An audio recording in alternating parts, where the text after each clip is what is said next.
Hi, good afternoon, everyone. Thanks so much for joining us for the Business of Insights. That's what we're going to be spending the afternoon talking about. I know many of you are probably coming off of a post-lunch coma, so hopefully the discussion that we have planned will keep you wide awake and excited to hear more. We're really thrilled to have a lineup of very distinguished thought leaders and experts who are going to guide us through some really critical topics for our business and talk some about the trends that are really shaping the future for our sector. To start us off, I'm really excited actually to share a bit about an initiative that Council launched during my term as president, and that initiative is our CEO Forum. One of the things that we realized coming out of the COVID pandemic was that although we spend an incredible amount of time talking about research, we don't actually spend much time talking about the business of research. And as you can imagine, during the COVID pandemic, people were seeing massive shifts in their business. They were really looking for business guidance. And so our CEO Forum is really a forum designed for peer-to-peer networking within CEOs to share thoughts, learnings, lessons, both hard-won and learned over time. And it's really just a platform for CEOs to come together, to collaborate, to mentor, to drive thought leadership.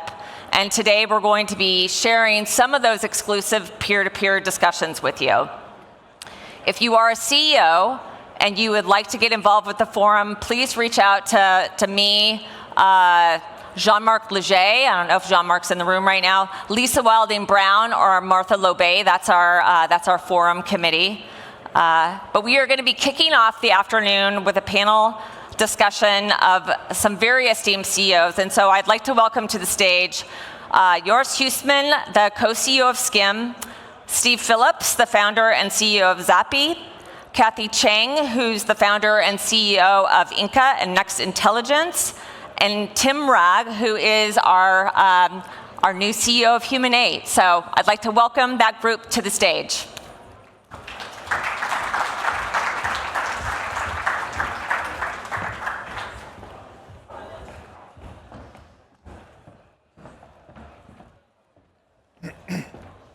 Everyone seems a long way away now. All right, welcome. So we met just a few hours ago to sort of talk about some of the topics we're going to discuss today, and Joris in particular wanted to make sure that we didn't all agree on everything. So we're hoping for some spirited debates up here this afternoon. And so, Joris, I'm actually going to kick off the first question with you, and then everyone can choose to agree or hopefully disagree with your perspectives. I think one of the things that a lot of business owners are asking right now, or certainly things that I'm getting a lot of calls about, is what's the kind of the current state of the industry? It seems like some companies are really thriving, some people and companies are really struggling. There's a lot of unknowns about how AI might transform the industry. What does that mean for knowledge workers overall? And so I think it would be helpful if you could just talk a little bit about some of the more significant changes you've observed over the last year and sort of where you think the industry is heading over the next 12 months. Yeah, happy to share that perspective. And indeed, we did meet briefly, and we agreed to disagree. So if we disagree on this stage, we might agree a little bit more. But what we are seeing, and you already mentioned the AI, of course. What we're seeing, of course, is this rapid technological innovation that is coming into our industry. And I think it has been mentioned many times that data and analytics are being democratized, which is something that makes us as agencies, as people in the industry, makes that we have to reinvent ourselves. And I think what I've observed in the past 12, 24 months is with the clients that we work with, the insights teams at large corporates, that they're getting more and more losing a little bit of the grip on insights, in the sense that marketeers, UX people, brand people, they all now get access to the power of data and analytics through this democratization. So I see this rapidly changing, and in that sense, you have to reinvent yourself and adjust to that new environment, the role of insights in businesses. Yeah. We talked a little bit about sort of this trend toward more consolidation in insourcing. Can't remember, Tim, if you were the one that was talking about that. I was. I mean, I think there are definitely winners and losers in the market at the moment, and I think part of that is that there is a lot of consolidation and insourcing by clients. I mean, P&G, not just within the insights area, but they've managed to cut their annual spend by $750 million through consolidating their marketing suppliers and insourcing. And I think if we just think about how much demand that is colossal. And it's not just the P&Gs, it's the Unilevers and so on and so on. And I think that's putting a lot of strain into various business models. It's definitely affecting, I mean, I've spent most of my career at WPP, well, between WPP and Omnicom. And they are definitely feeling the squeeze. I mean, there's a lot of pressure there, and even management consultancies are feeling the squeeze as well, and of course, insights agencies, being an important part of the ecosystem, are feeling the squeeze. And I think every time there's a consolidation of contracts, somebody loses, somebody wins. And I think that's why we're seeing quite a lot of unevenness within the market, as well as, of course, how fast people are actually adapting. So I think it's a big trend. I don't think it's going to stop. I think it's going to keep on running, and I think that's why we have to transform as an industry, I think. Maybe I can follow up on the whole transformation side of things. I think that itself can be very intimidating. Consolidation, reinventing ourselves, I think these can be very, very intimidating. That possibly could be one of the reasons, like you said, Kristin, some of the companies feel they're struggling. One of the trends that I observed, at least in the past year, I'd say we quickly have shifted from technology focus to more solution focus. It wasn't very long, if you remember, people were talking about AI this, AI that, maybe we should hire engineers, and how are we going to hire engineers? This is not what we're very good at. It's a very different workforce. But I find these days we're focusing more on what these products can do for us, what's the use cases. So these are what we know. So I think that's actually a positive shift on top of all the uncertainties. Yeah. Yeah, I think one of the most interesting trends, and Tim touched upon it when we were talking about client insourcing. And in the last 6 months, I've talked to 2 of the world's biggest companies, both of whom are trying to build effectively a Zappi internally. Right. A staggering thing, right? Pepsi. Good luck. Pepsi have hired 2,000 developers in the last year. Wow. Pepsi, right? And then you had Elaine from Wragg and you had Microsoft doing presentations today that 10 years ago would have been done by suppliers. They were methodological, structured product presentations. And it's amazing the trend towards client insourcing and I think it's because, and that's the good thing, is because our data is so powerful, because our data is so important, they believe they need to be in control of it and manage it. So there's a huge opportunity and also a huge threat happening simultaneously. So I think it's by far the best and most exciting time, but also the scariest time to be in insight. Yeah. Weren't you talking earlier when we were having our discussion about insights roles almost evolving into more like data asset managers? Yeah, so this is where I think Joris and I might disagree. This is where the fight comes. Yeah, so I see consumer insight data as being one of the most, it's probably the richest data source in a CMO's tech stack, but also not very well managed. I think there's a huge opportunity, if we manage that data better, to be at the forefront of data within the organization, because it's such rich data, and it's about the consumer, and everyone wants to be consumer-centric. So if we see our roles increasingly as data asset managers and managing that data really effectively, then we will be at the forefront of AI, and we really can be at the forefront of the changes that are happening at the moment within companies, within the world. But we have to think about and manage that data properly, and if we do, we will lead the organization, not be left behind by it. Yeah. Yeah, and I do disagree with that, and because I think we've already lost the race. If I look at what is happening in Omnicom and WPP, and what the media agencies have done in buying and building absolutely colossal databases, they are creating value in the market that we're not as an industry. So they've already built in AI. They know how to target. They know how to target individuals. They know how to serve ads when you are most likely to buy. They know how to create a relatively seamless transaction experience.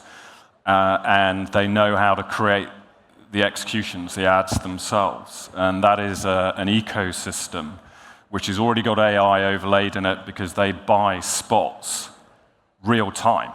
If they have an execution that works, they buy the digital spot real time, and they can calculate the ROI for that individual spot. To me, that is marketing in action.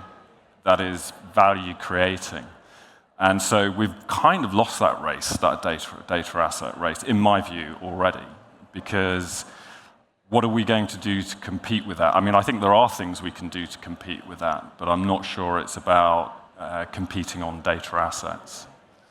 And if Are you aching to disagree? I really am. I want to build on that also a little bit, and that give a little bit perspective that I think that we are not able to win that kind of to get the same position as an insights industry when it comes to data analytics as we had in the past.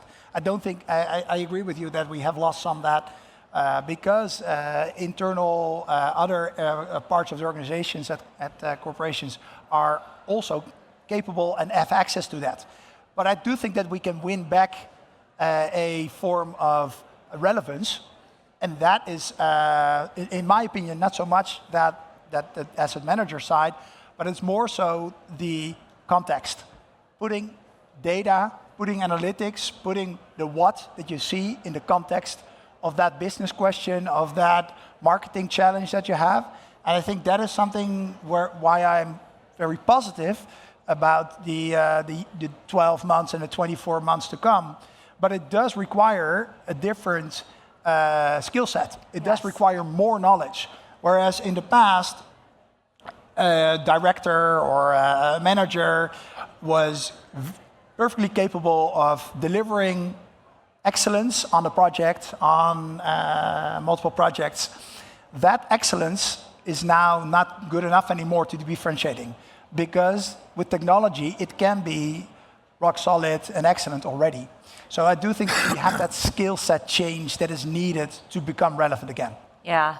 I think one of the things that we talked about too with relation to skill set is, for like when I was growing up as a researcher within this industry, which started out in the mid-90s, I was really just focused on research. I didn't really receive any business training. I'd never gone to business school. And I think when we sort of talk about this evolution of skill sets, I think it's becoming more and more important now for researchers to understand what are the metrics or the strategies that are really going to drive a business forward. And without that business training and an understanding of what's really important to C-suite executives, I think it can be really hard to deliver insights that are like really truly actionable and are actually going to lead to company growth, which is the whole purpose of doing research in many cases.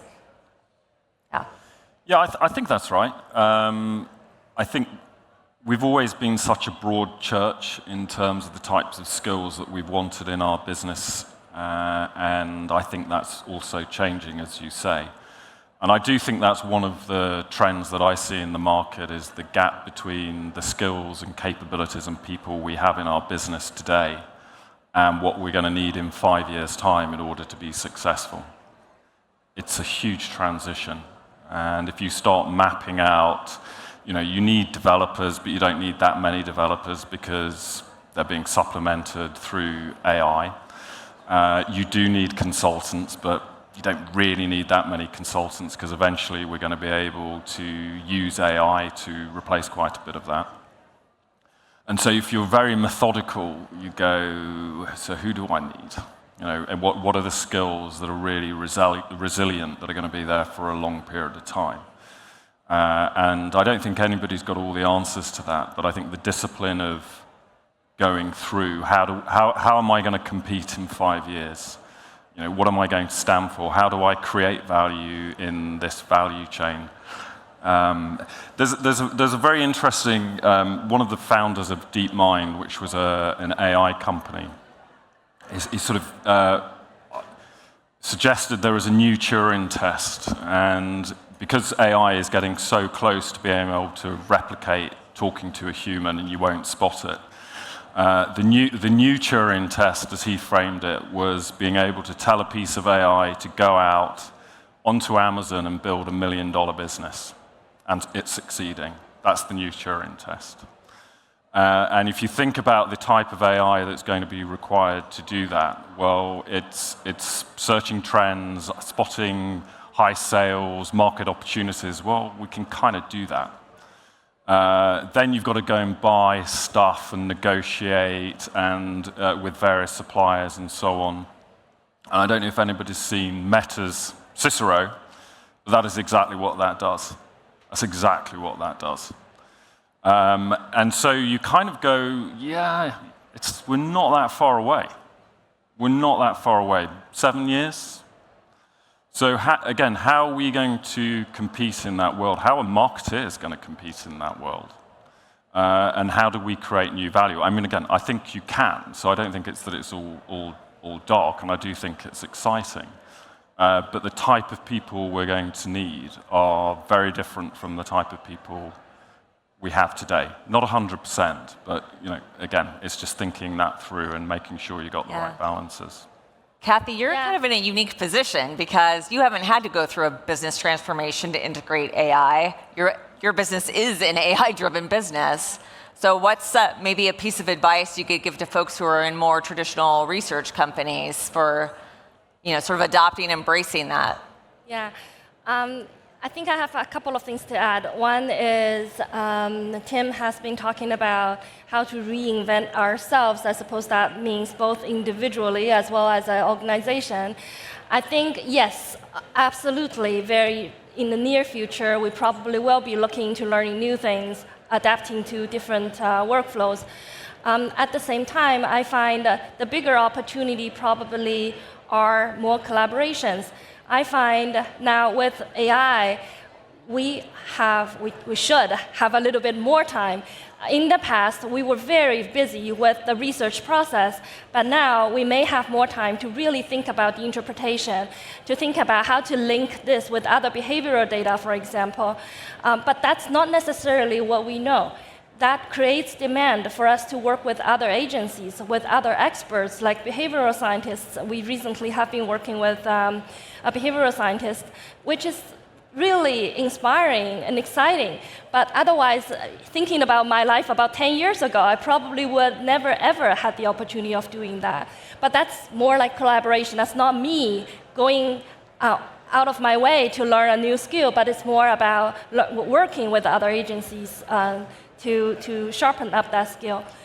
The other perspective that I wanted to add, if I can remember, is I think as an industry, hiring is a big job. It's difficult. It's never easy.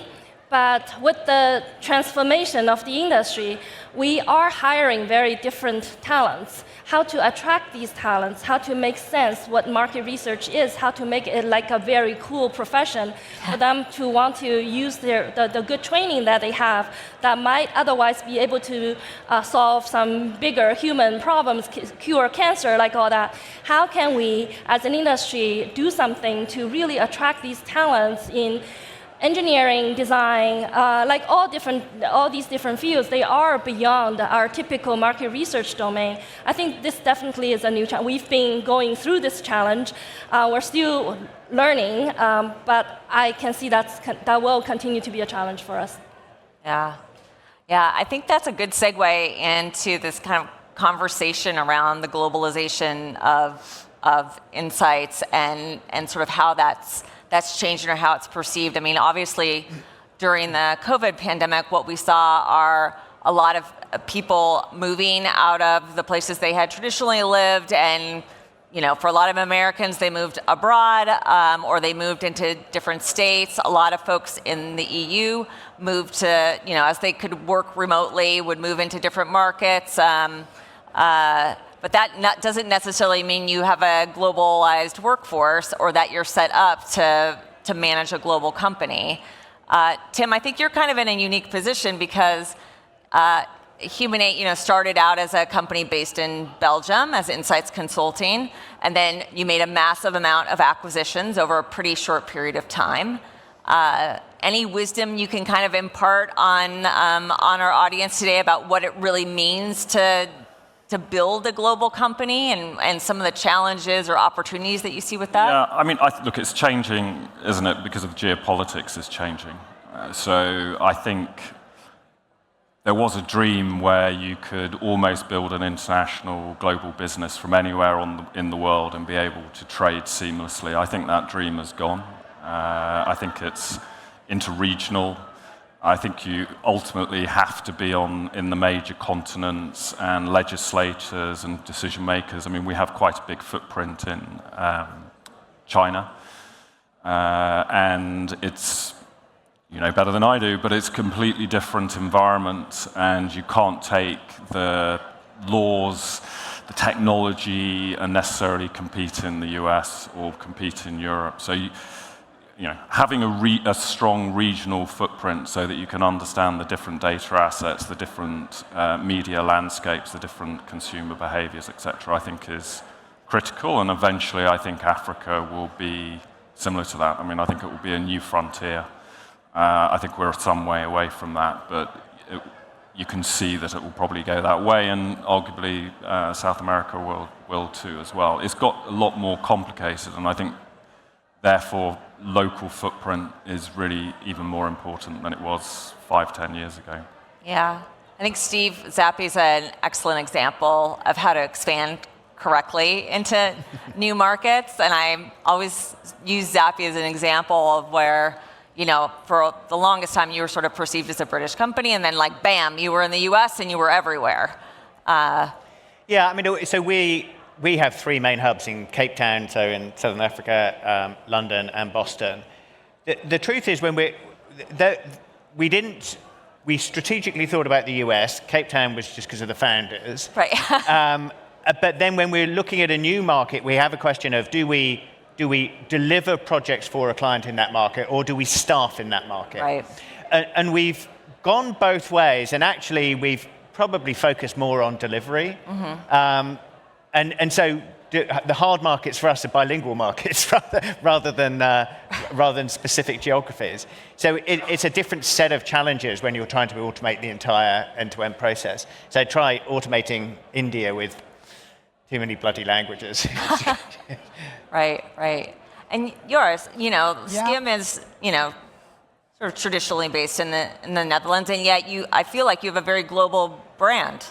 Yeah. Yeah, but that took 45 years. And that's actually the point I also wanted to add here, is that when we think about global, and I love the ESOMAR Association and connecting with people from all around the world, we often immediately start with the global presence. And I think it's very important for people, entrepreneurs, people that are currently maybe working for a boss and that might have an entrepreneurial spirit and start something, is that it starts with just one extra country that you're present. Don't think of it as, you need to have that global presence. But when you choose to go somewhere, and I think that's what you did as well, Steve, when you went to the US, you did it with full commitment, and you knew very well what your right to win in that particular market is.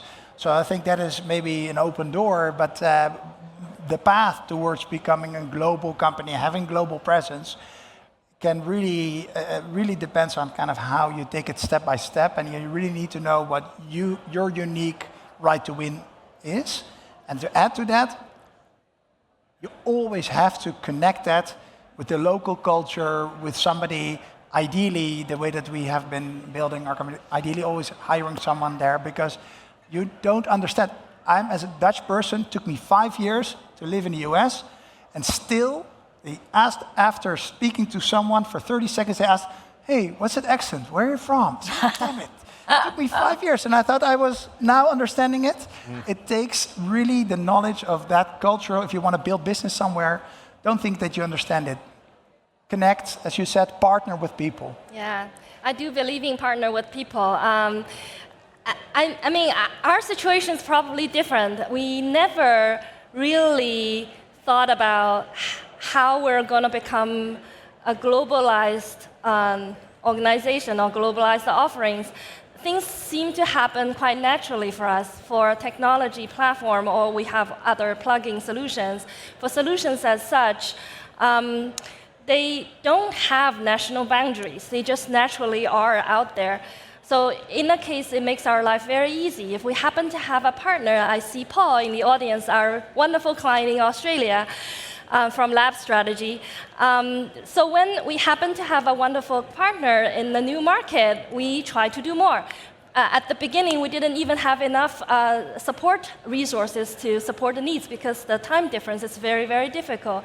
Now, as a result of this type of partnership and around the world, MMR, for example, we slowly, gradually develop the resources to kind of have that global presence.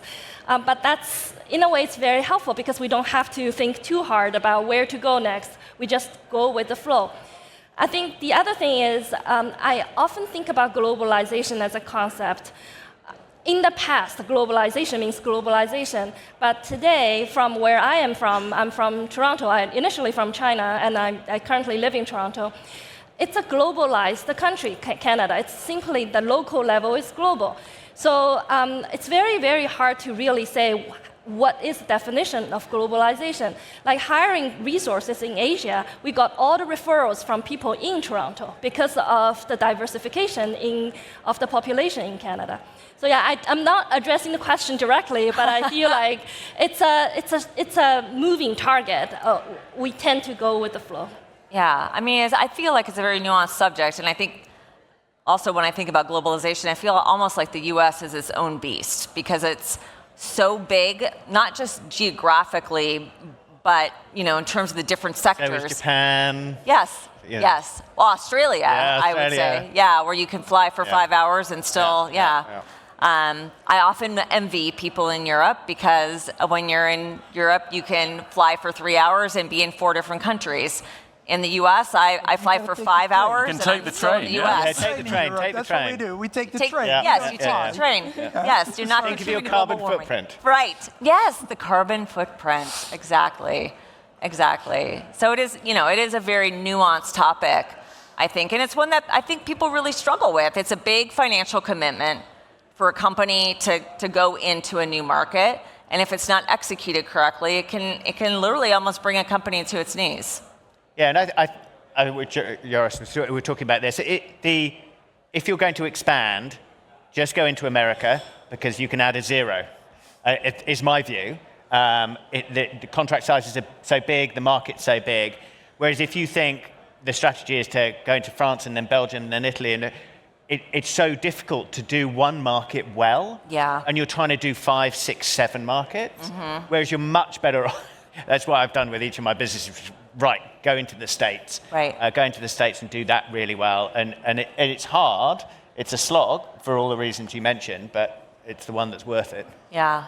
You spent 3 or 4 years living in the U.S. though, before you opened, Zappi within the U.S. So I also think that being there and living there for a period of time gave you more of a context of all the challenges that businesses run into there. Absolutely. Yeah. Kristin, if I may chime in here, I think it's important for this question about globalization or how do you expand as a company, it's very important to realize and to ask yourself the question, am I a provider of technology? Am I a tech platform? Or am I a service company?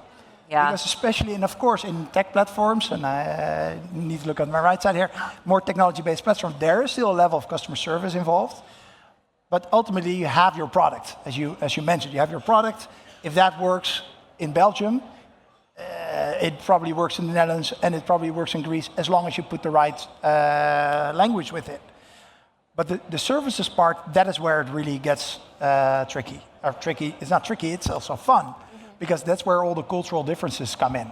The cultural difference of doing business, the cultural difference between doing business in the UK and doing business in the US, same language, huge difference.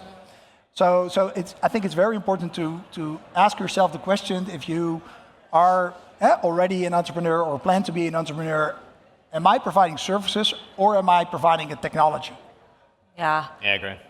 Yeah, one of the things I think is interesting too that I see like trend-wise is that, you know, when I first was growing up in research, all of the really successful firms were the big research generalists. And now those firms seem like the ones that are really struggling the most. You know, when I look at Insights, for instance, they kind of started out more with this community focus. Yep.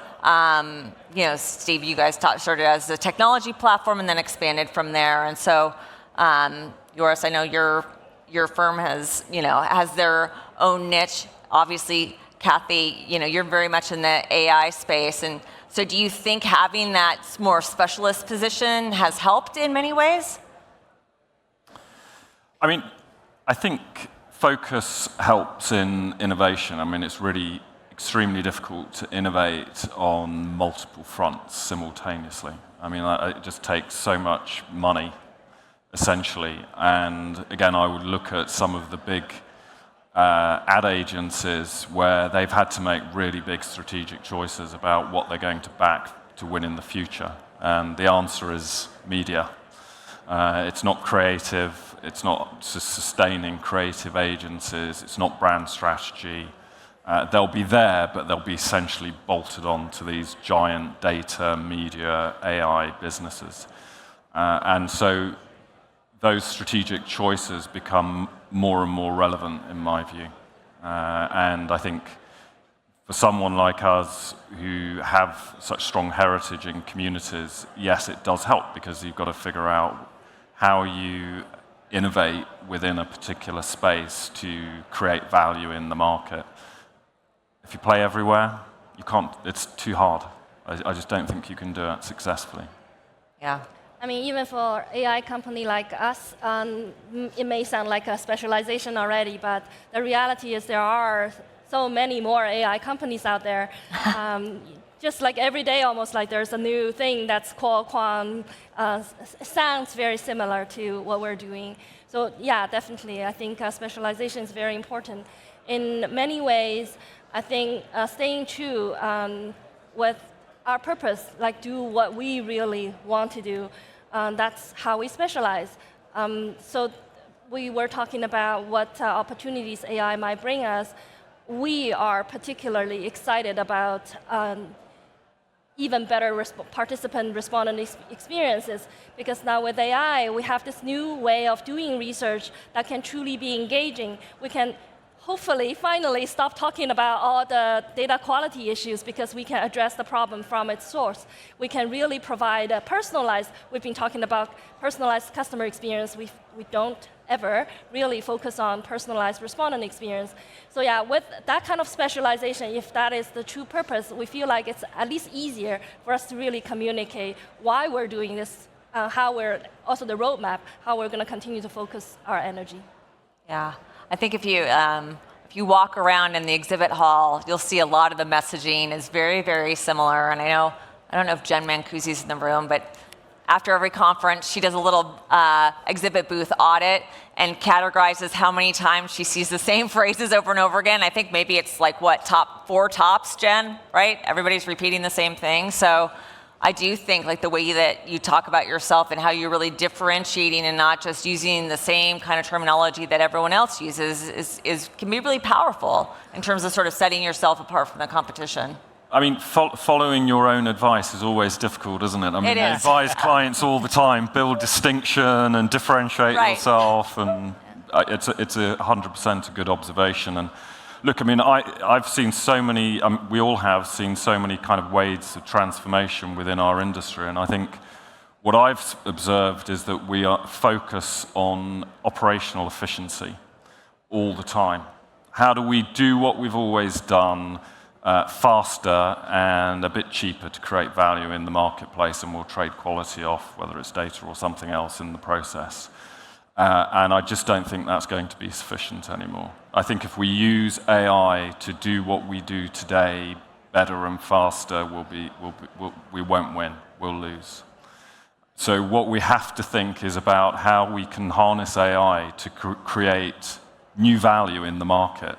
Maybe value nobody's even imagined before, you know, and that's the challenge for everybody here, because the AI tools, algorithms, they're generic, they're out there. You know, you can go to Azure, anyone can access them. They're totally commoditized. So it's how you apply them and what you're using to train them and the problems you're going to solve is going to equal the value that you create. So yeah, I mean, if I have an appeal to the industry, it's do more. You know, do more to create value, to challenge yourself, to game it through. Because everyone in marketing's in that situation, and we've got to solve it. Yeah. So as I mentioned when we sat down, I said this session was going to go by like lightning. We only have about 10 minutes left.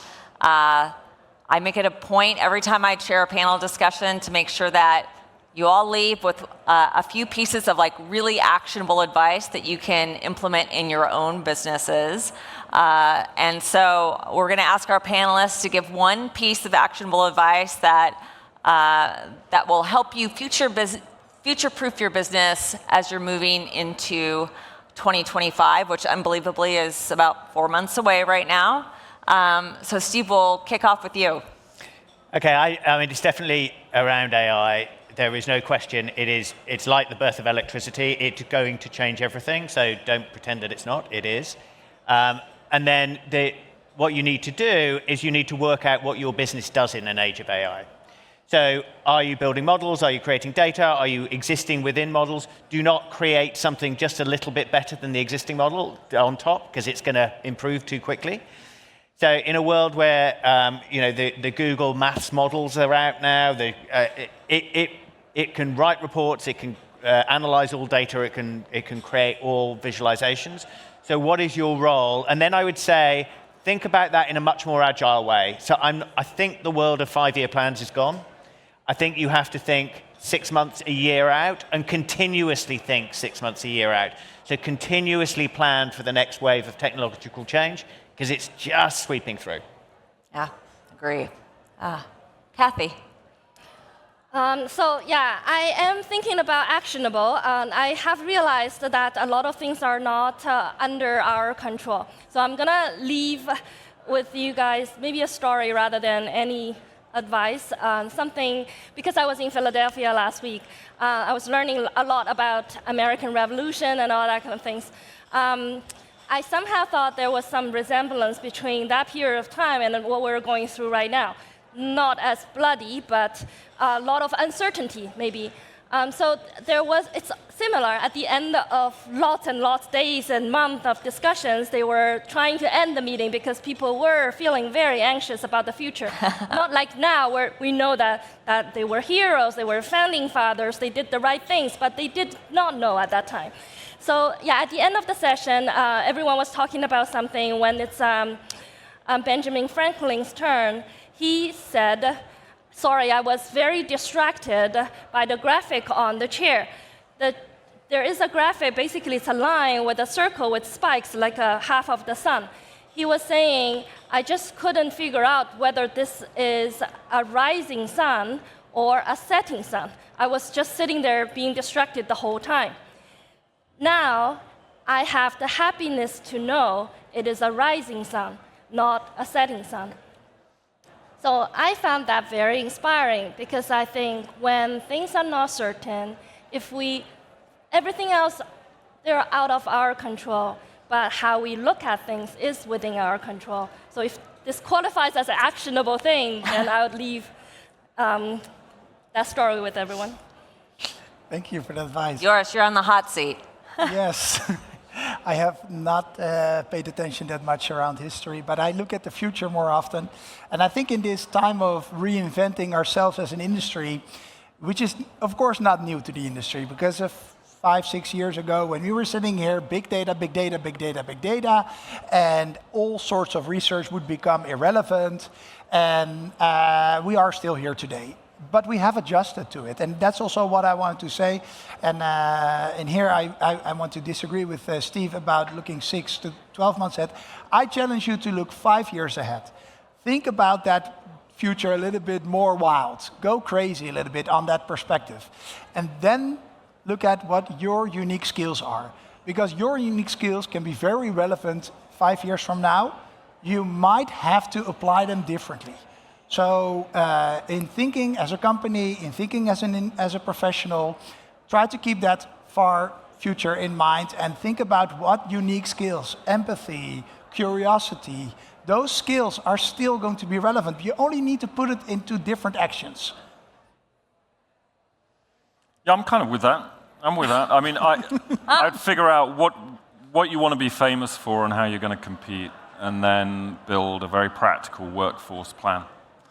You know, what are the skills and capabilities? So I 100% agree with that. I mean, but also types of roles. I mean, and then bridge. You know, how many AI developers do you need in your business? Has anybody got a clue? I mean, how much time do you need to spend on that? I do also think, by the way, there's going to be something of a backlash against AI at some point. It's going to come because it's going to reduce work, jobs pretty dramatically eventually, and I think ultimately there'll be a backlash against that. And I think authentic human interactions is going to become incredibly important. You know, you can have an interface with an avatar. There was another great story I picked up actually, which was how a piece of AI with some human help managed to persuade a Hong Kong bank that their client had called and to transfer a really significant sum of money to support in an acquisition, and that got through all the different hoops that you have to get through now with a bank, and it was essentially a piece of deep fake.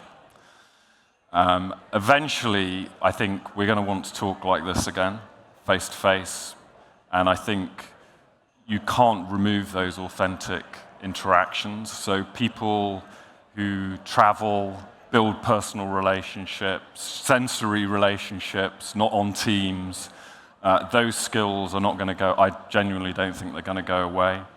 I also happen to think that one of the ways you can beat AI is through really well-run multidisciplinary teams. It's really hard for AI to replicate that.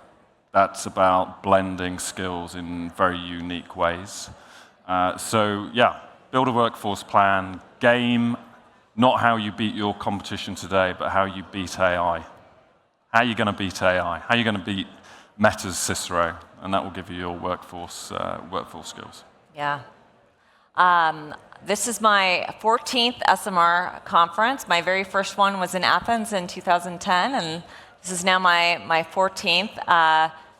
So I wanted to share like one nugget that has really stuck with me since our conference that we had in Edinburgh, which was pre-pandemic, before we knew the whole world was going to shut down for a bit. And there was an amazing keynote at that conference that many of you may remember. And he talked about sort of the business of marketing, the business of research. And one of his lines was, researchers need to learn to think like a CFO and present like a CMO. And I think that's really stuck with me. And for all the teams that I work with, I really try to impart that sort of business mindset and that way of thinking about the business to really understand the metrics and the decisions that need to be made to drive growth in the companies that you're doing research for. I think it's really important. Yeah. So with that, we are out of time. I want to thank Steve, Kathy, Joris, Tim. Thank you so much for joining us today. And yeah, big round of applause for all of our panelists. Thank you.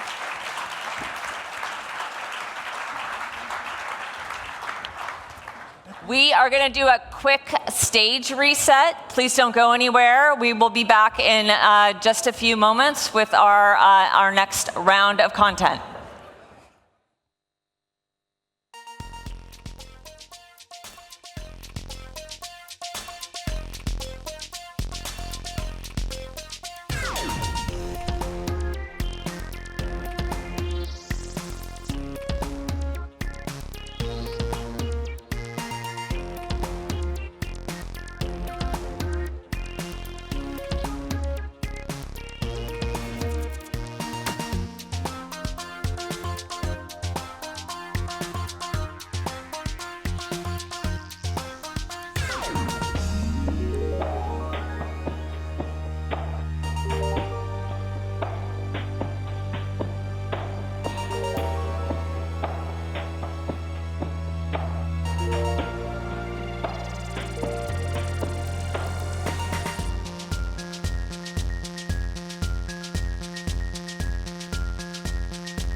Okay, perfect.